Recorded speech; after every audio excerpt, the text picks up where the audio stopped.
नमस्कार दोस्तों, बाजार हाट न्यूज़ चैनल के एक नए एपिसोड में आप लोगों का बहुत बहुत स्वागत है। दोस्तों, तारीख है 21 सितंबर 2021 और यहाँ पे 22 सितंबर 2021 यानी कि बुधवार के लिए बैंक निफ्टी का ऑप्शन एनालिसिस साथ ही बैंकिंग स्टॉक के एनालिसिस लेकर आपके सामने हाजिर हूँ। ऑप्शन चेन के साथ भी देखेंगे। तो जैसा कि कल पहले मैं बता दूं कि अगर आप मेरे नए सब्सक्राइबर हैं तो टेलीग्राम चैनल को ज़रूर ज्वाइन करें। वहाँ पे लाइव मार्केट में आपको कॉल भी मिलता है।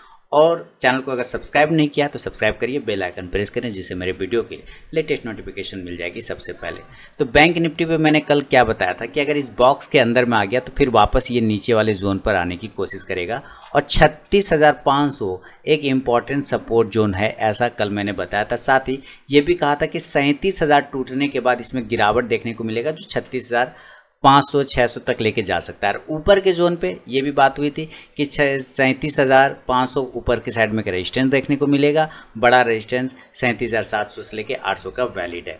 अब आज देखिए जिस तरह की कैंडल इसने बनाया है, जिस तरह का आप ये कैंडल देख रहे होंगे, मैं यहाँ से बॉक्स हटाता हूँ तो ये बिल्कुल एक डोजी कैंडल है और ये सिर्फ और सिर्फ रिकवरी दिखा रहा है कि नीचे की साइड में आए तो ज़रूर हम 36,600 का, लेकिन वहाँ पर हेवी हमारा पुट राइटर बैठा हुआ था। ओपन इंटरेस्ट पुट का बहुत हेवी था जहाँ से हमें एक अच्छा सपोर्ट मिला और वहाँ से बाउंस आ गया। मैंने आपको कॉल ऑप्शन बाय करने के लिए दिया था शुरू में, put option call option buy करने दिया था, लेकिन वो कॉल ऑप्शन का लेवल ही नहीं आ पाया तो फिर बाद में वो मैंने इग्नोर करवा दिया। लेकिन नीचे के लेवल से मैंने अपने जो लाइव सेशन में लोग थे उनको मैंने कहा था निफ्टी में 17,500 का कॉल ऑप्शन खरीद के जाने के लिए। उम्मीद है उन्होंने खरीदा होगा और एक अच्छा पैसा भी बनाया होगा। अब यहाँ पे देखिए क्या हुआ कि यहाँ से रिकवरी हुआ 36,500 के आसपास से और जाके क्लोज करता है 37,235। ये क्लोजिंग वेरी इंपॉर्टेंट, ये क्लोजिंग बहुत ही स्ट्रॉन्ग क्लोजिंग किया है इसने, इसमें कोई शक वाली बात नहीं है, बिल्कुल स्ट्रॉन्ग क्लोजिंग किया है। हाई लगाया 37,340 का और क्लोजिंग 235 के आसपास में, ओपनिंग 238 के आसपास में, यानी कि ओपन इक्वल टू क्लोज हुआ। जहाँ से ओपन हुआ तो वहीं पे जाके क्लोज हो गया। हाई के पास में है, 100 पॉइंट नीचे है, इससे ज़्यादा कोई टेंशन वाली बात नहीं, क्लोजिंग बहुत ही अच्छा है। तो हमारे लिए ऊपर रेजिस्टेंस क्या है, तो रेजिस्टेंस अभी भी 37,600 जहाँ से गिरावट, बड़ी गिरावट देखने को मिला था, और 37,800 का भी है। नीचे सपोर्ट वापस से 37,000 और 36,900 का वैलिड हो गया है। तो ये चीज़ें अभी आपके सामने में है। डेटा क्या बता रहा है, ऑप्शन चेन क्या बता रहा है, इस चीज़ को समझ लेते हैं। तो बैंक निफ्टी का ऑप्शन चेन लगाएंगे, फिर बैंकिंग स्टॉक्स को भी देखेंगे। तो अभी क्लोजिंग हम 37,235 पे कर रहे हैं, इसका मतलब हम एट द मनी हो गए 37,200 के पास में। ये क्लियर हो गया कि 37,200 के पास में एट द मनी हो गया।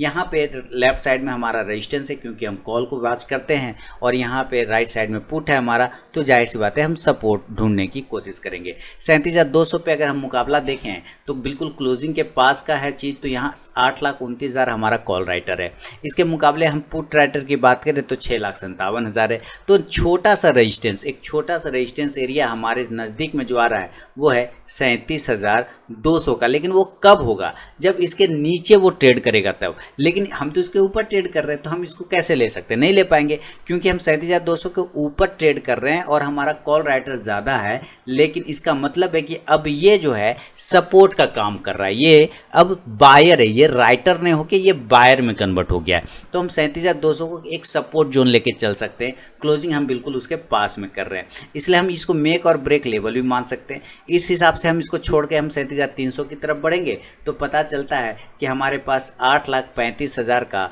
ओपन कॉल साइड में बैठा हुआ है, 3,66,000 पुट राइटर है। तो इसका मतलब है कि 37,300 एक रजिस्टेंस एरिया कन्वर्ट कर देगा अपने आप को, 37,300।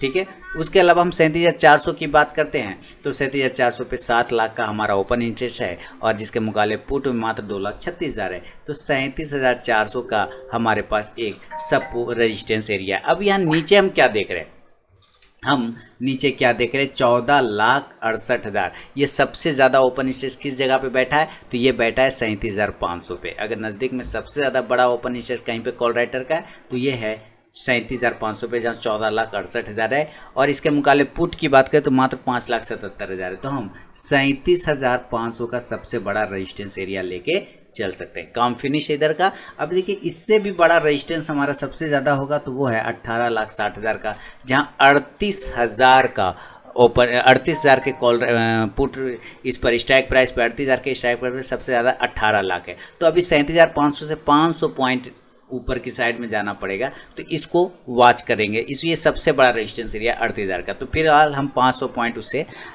ऊपर नीचे की साइड में बैठे हुए, तो इसमें टेंशन नहीं लेना। लेकिन नज़दीक में सबसे बड़ा रेजिस्टेंस क्या, तो 37,500 का और 37,600 का, जहां कल आपको बड़ी गिरावट देखने को मिला था इसी एरिया से, जहां पे 6.5 लाख का कॉल राइटर है, अब पुट मात्र 1.5 लाख का है। तो हम 37,600 तक का एक रजिस्टेंस एरिया पकड़ के चल सकते हैं।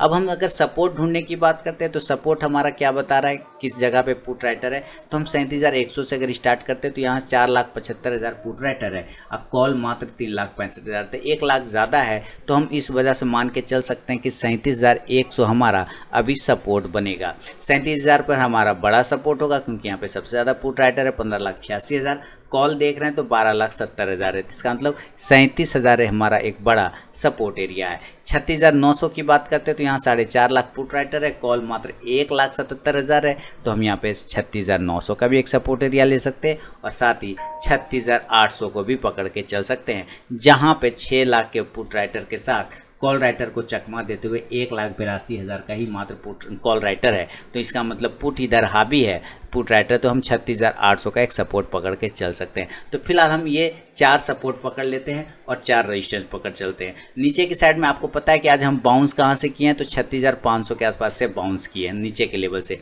तो 36,500 हमारा बड़ा सपोर्ट एरिया है और 38,000 ऊपर की साइड में सबसे बड़ा रजिस्टेंस एरिया, जहाँ सबसे ज़्यादा कॉल राइटर बैठा हुआ है। तो अभी ये 2 एरिया के बीच में हमारा ट्रेड बन रहा है। कहाँ, इस 2 एरिया के बीच में ही ट्रेड बन रहा है। अब हम चार्ट पे चल के लेवल निकालने की कोशिश करेंगे कि कौन सा कॉल लेना है, कौन सा पुट लेना है और कहाँ पे इंडेक्स को खरीदना और बेचना है। तो चलिए चार्ट पे चलते हैं। तो यहाँ दोस्तों सपोर्ट और रेजिस्टेंस नोट कर दिया, लेकिन आपको मैं बता दूं कि 36,500 का जो है हमारा सबसे बड़ा सपोर्ट अभी बनेगा। ठीक है, तो इसको नज़र में रखेंगे कि इसके पास ये ब्लाइंड बाय जोन बन जाता है, तो आपको इसके ऊपर जब भी आवे इसके पास में तो बाय करना चाहिए। 38,000 का सबसे बड़ा रेजिस्टेंस एरिया है, इस बात को भी आपको नज़र रखना है कि 38,000 के पास जब भी पहुँचे तो सेल का पोजिशन बनाना है। लेकिन फिलहाल अभी हम क्लोजिंग 37,225 पे कर रहे हैं, तो हम कल बाय कहाँ पे करेंगे, हम बाय करेंगे 37,275 के ऊपर। आप 37,275 के ऊपर बाय कर सकते हैं, चाहें तो आप 37,260 के ऊपर भी बाय कर सकते हैं, या आप चाहें तो 37,265 को, माने इस एरिया के पास में 265 से लेकर 275 के एरिया के पास जब ये निकले बैंक निफ्टी, तो आपको ज़रूर बाय का पोजीशन बनाना चाहिए। और उस कंडीशन में जो टारगेट मिलेगा आपको 37,350 का पहला टारगेट मिलेगा। कितना, 37,350 का। सेकेंड टारगेट होगा 37,425 का और थर्ड टारगेट 37,500 का, जो कि हमारा सबसे तगड़ा रजिस्टेंस एरिया यहाँ पे देखने को आपको मिल रहा होगा। चौथा टारगेट होगा तो जो कैंडल जहाँ से ये गिरावट आया था कल, यानी कि लास्ट ये सोमवार को, याद है सोमवार को बड़ी गिरावट इसी लेवल के नीचे से स्टार्ट किया था इसने, तो इस लेवल पर वो पहुँचने की कोशिश कर सकता है। तो 37,600 तक का एक टारगेट फिर आपको देखने को मिलेगा, या आप 37,575 के आसपास भी जाते हुए देख सकते हैं। तो ये इंडेक्स को आपने किया है यहाँ पे बाय, इस हिसाब से आप यहाँ से कॉल ऑप्शन को बाय करके चल सकते हैं और वो कॉल ऑप्शन रहेगा 37,400 के स्ट्राइक प्राइस का आप बाय कर सकते हैं। आप चाहें तो 37,300 के भी स्ट्राइक प्राइस को बाय करके चल सकते हैं। इंडेक्स ऊपर चलेगा तो ये कॉल ऑप्शन प्रॉफिट देगा। इन केस अगर ये ऐसा कंडीशन नहीं बना पाता है, सपोज मान के चलते हैं कि ऐसा कंडीशन इसने नहीं बना पाया, तो जाहिर सी बात है ये नीचे के आने की कोशिश करेगा, तो हम सेल की तरफ में जाएंगे। और सेल हम किस लेवल पे करेंगे, तो याद रखिए 37,265 के पास में हम बाइंग कर रहे हैं और हमारा राउंड नंबर 37,200 का एक एरिया आ रहा है मेक और ब्रेक लेवल, जो कि पहले ही मैंने डेटा चार्ट पे आपको बताया। तो 37,200 को जब ये ब्रेक करेगा नीचे की साइड में, तब आप यहाँ पर एक सेल का पोजीशन क्रिएट कर सकते हैं और नीचे की साइड में जो टारगेट खुलेगा वो 37,100, 37,000 का राउंड नंबर, साथ ही 36,900 से लेके 36,800 तक के टारगेट को आप लेके चल सकते हैं नीचे के एरिया में। अब ये 36,800 वाला क्या मामला हो गया, इस बात को समझते हैं कि ये तो 500 का एरिया होगा हमारा बढ़िया सपोर्ट, लेकिन 800 भी हमें ये भूलना नहीं चाहिए कि ये लेवल हमें कई बार ये सपोर्ट का काम किया, पहले रेजिस्टेंस था अब सपोर्ट का काम कर रहा है। यहाँ पे बार बार कैंडल आके अपने आप को सपोर्ट ले लेता था, रेजिस्टेंस के पास टिक जाता था।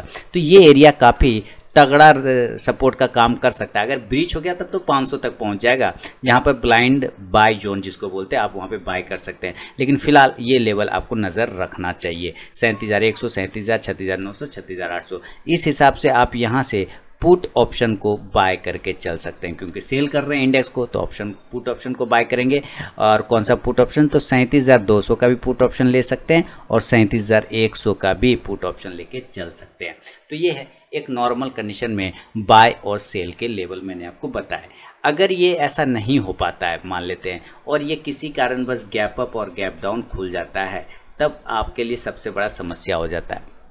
अब देखिए कि 37,225 के पास में ओपन हो रहा है या क्लोज कर रहा है, तो यह अभी हम यहाँ पे क्लोज हैं और ये मान लेते हैं कि गैप अप अगर ओपन होगा 235 के पास में ना, अगर ये गैप अप ओपन होगा तो ये जो अपना पुराना रेजिस्टेंस एरिया बना रखा है वो है 37,500 का और 37,600 के आसपास का है। यानी यहाँ से लगभग वो 300 साढ़े 300 पॉइंट गैप अप ओपन हो रहा है। अगर इस जगह पे ये गैप अप ओपन होता है तो आपको कोशिश करना है कि जितना नज़दीक 37,600 ये जो हमारा रेजिस्टेंस जोन है इसके आसपास अगर मिले आपको, तो आप ज़रूर यहाँ से पहला कंडीशन सेल कर सकते हैं, कोई दिक्कत वाली बात नहीं है। नीचे के टारगेट 37,500 या मान लीजिए 500 पर ओपन होगा तो टारगेट 37,400 आ सकता है, दूसरा टारगेट 37,300 और उसके बाद जो 37,200 वाला हमारा क्लोजिंग प्राइस है 235, इसको आने का टच करने का कोशिश करेगा। तो आपने ऊपर से इंडेक्स को सेल किया है तो आप यहाँ से पुट ऑप्शन को बाय करेंगे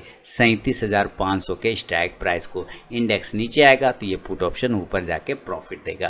तो ये गैप अप कंडीशन में सेलिंग का व्यू है। अब ये हम बाय कब करेंगे, समस्या है कि हम कब बाय कर सकते हैं। तो बाय हमें तब तक नहीं करना है जब तक हम 37,800 के ऊपर सस्टेन नहीं करेगा। 37,800 के ऊपर सस्टेन करने लग जाए तब फिर वो बाइंग में चला जाएगा, लेकिन पहले वो सेल का कंडीशन इस एरिया पे बनाना चाहिए। अब मान लीजिए कि ये मिल गया आपको और नीचे की साइड में, तो जाहिर सी बात ये क्लोजिंग एरिया जो है हमारा अभी इंपॉर्टेंट सपोर्ट बन जाएगा। तब आप यहाँ से कॉन्ट्रा ट्रेड जिसको कहते हैं पलटी मारना, कॉन्ट्रा ट्रेड आप पलट सकते हैं, यानी सेल का पोजीशन काट के बाय के पोजीशन में शिफ्ट हो सकते हैं। 37,100 से लेके 37,200 के एरिया में अगर ये ऊपर से नीचे आते हुए आपको मिलता है तो यहाँ पे आपको बाय का सिनेरियो बनता है और ऊपर के टारगेट 37,300, 37,400 और 37,500 तक के टारगेट भी देखने को बन सकता है। फिर आप यहाँ से कॉल ऑप्शन को बाय करेंगे और वो कॉल ऑप्शन रहेगा 37,300 के स्ट्राइक प्राइस का, 37,200 के स्ट्राइक प्राइस का आप कॉल ऑप्शन लेके चल सकते हैं। इंडेक्स ऊपर चलेगा तो ये कॉल ऑप्शन भी ऊपर जाके आपको प्रॉफिट देगा। तो नज़र रखिए ये गैप अप सिनेरियो पे। अभी हम लोग बैंकिंग स्टॉक्स की भी बात करेंगे, लेकिन फिलहाल इसका गैप डाउन सिनेरियो भी चेक कर लेते हैं कि अगर इनकेस ये गैप डाउन हो जाता है तो कहाँ पे होगा। देखिए तो हमारे लिए तो अभी गैप डाउन लेवल 37,000 वाला ही लेवल है, यानी हम क्लोज कर रहे हैं 37,235 पर, और अगर ये गैप डाउन ओपन होता है तो या तो 37,000 पर ओपन होना चाहिए या 36,900 के एरिया के आसपास ओपन होना चाहिए। अगर इस एरिया के आसपास ओपन होता है तब हम यहाँ से बाय का सिनेरियो में बैठेंगे और कॉन्ट्रैक्ट ये फर्स्ट सिनेरियो में, क्योंकि ये हमारा इंपॉर्टेंट पुट राइटर यहाँ पे काफ़ी अच्छा सपोर्ट लेके बैठा है, तो बाय करेंगे 37,100, 37,200 और 37,300 के टारगेट के लिए आप बाय करके चल सकते हैं। फिर आप यहाँ से कॉल ऑप्शन को बाय करेंगे और वो कॉल ऑप्शन रहेगा 37,100 के स्ट्राइक प्राइस का, इंडेक्स ऊपर, तो ये कॉल ऑप्शन आपको प्रॉफिट देगा। 37,900 के नीचे निकलने पे थोड़ी सी आपको गिरावट देखने को मिलेगा, जो आपको वापस ये 36,500 तक के लेवल को टच करा के दे सकता है। तो नज़र रखिएगा। देखिए इंडिकेटर वाइज बात करें तो इंडिकेटर मैंने क्या कहा था कि MACD अभी भी सही है, MACD में कोई खराबी नहीं, थोड़ा खराबी सिर्फ RSI को लेकर जो कि आज सुधरता हुआ दिख रहा है। और कल अगर वापस MACD और ऊपर चलता है और RSI भी इस तरह से ऊपर मूव करने की कोशिश करता है तो इंडिकेटर के थ्रू भी आपको काफ़ी सहारा मिलेगा। लेकिन आपको ध्यान रखना इंट्राडे चार्ट यानी 15 मिनट के टाइम फ्रेम पर।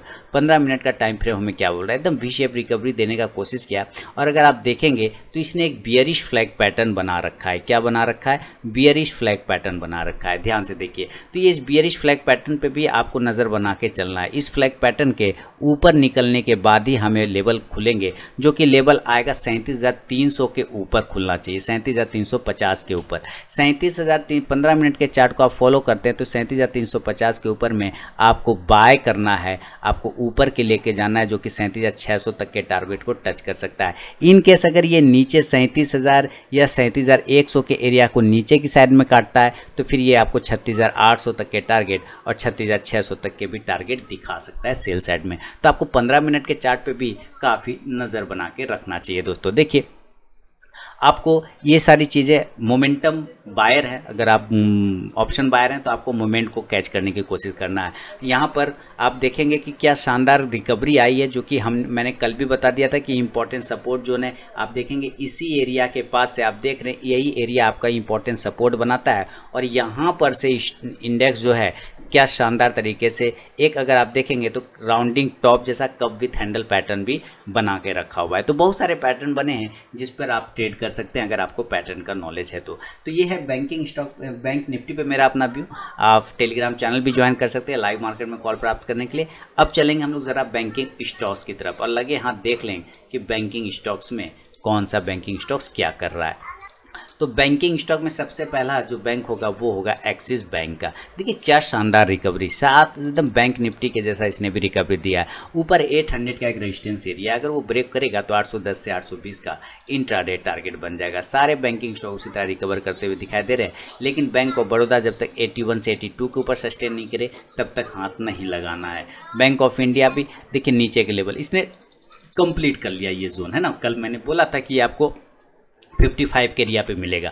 अब अगर ये नीचे 54 के नीचे सस्टेन करना स्टार्ट कर दे तो 50 तक के लेवल आपको दिखा सकता है। कैनरा बैंक 160 के ऊपर दोबारा निकलेगा तो 165 तक के टारगेट देगा। फेडरल बैंक ने भी रिकवरी दिखाया, लेकिन 84 से 86 का रेजिस्टेंस एरिया उसके ऊपर निकलेगा, देन 90 के टारगेट। HDFC बैंक जब तक ये 1600 लेके चलते हैं राउंड नंबर, 1600 के ऊपर नहीं निकले पोजीशन नहीं बनाना है।